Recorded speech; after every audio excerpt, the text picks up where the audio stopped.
शुल्लक जी को इच्छामी। मुनिवर बोलो। मुनिवर एन रघुरमन साहब हैं, एन रघुरमन।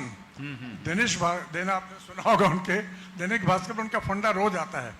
बहुत ही ज्ञानवर्धक बातें होती हैं, अनुभव की बातें होती है। आज उन्होंने कुछ ऐसा लिखा है कि ये बच्चियां जिनको माताएं तैयार करती हैं, माँ से पूछ के क्लिप लगाती हैं, माँ से पूछ के चोटी करती हैं और माँ से पूछ के आइसक्रीम खाती हैं, 6 साल बाद वही बेटियां बच्चे बड़े हो जाते हैं, उसके बाद उल्टी माँ को बोलती हैं।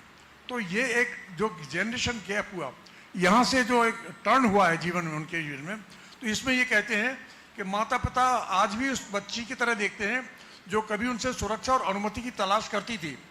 यही कशमकश उनके दुख का कारण बन रही है। बच्ची का लहजा नहीं बदल गया था, वह एक दूसरे मुकाम पर चला गया था, लेकिन माता पिता के रूप में हम दूसरे मुकाम पर नहीं जा पाते और अपने जीवन में लेटिंग गो ये वाला सबक नहीं सीखते, लेट गो वाला सबक नहीं सीखते। गुरुदेव इस बारे में प्रकाश डालेंगे।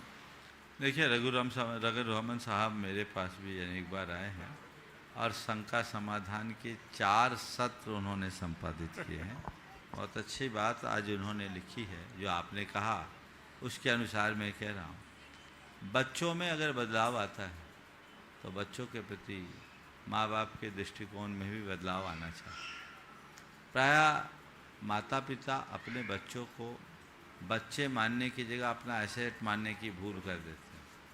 वो आपके बच्चे हैं और उन बच्चों की भी अपनी भावनाएं हैं। समय काल के प्रभाव से बच्चों में भी नए नए भाव प्रकट होते हैं, नव उन्मेष जागृत होते हैं। लेकिन हमारी जिम्मेदारी केवल ये है कि बच्चों के हृदय में उचितानुचित का विवेक जागृत करें और 15-16 साल की उम्र होने तक बच्चों के मन मस्तिष्क में ये बात पूरी तरह से अंकित कर दे कि बच्चा कोई भी अनुचित और अवांछित गतिविधियों के प्रति उत्साहित ही ना हो। कूट कूट करके भरे, बचपन से ही भरे, बड़ी तार्किकता के साथ, मनोवैज्ञानिकता के साथ, तो बच्चे इन सब चीज़ों से बहुत अच्छे से अवगत होंगे और भटकाव की संभावना भी कम होगी। फिर यदि बच्चे कुछ गलत करते भी हैं तो उन्हें सीख दें, सजा नहीं, और बार बार टोका टाकी न करें। उम्र सलभ परिणति मानकर इसे स्वीकार करें और धीरे धीरे उसे सहेजने की कोशिश करें। यदि ऐसा दृष्टिकोण रखेंगे तो हम बच्चों को बहुत अच्छी व्यवस्था दे सकेंगे, उनके भविष्य को अच्छे से गढ़ सकेंगे। नमोस्तुते।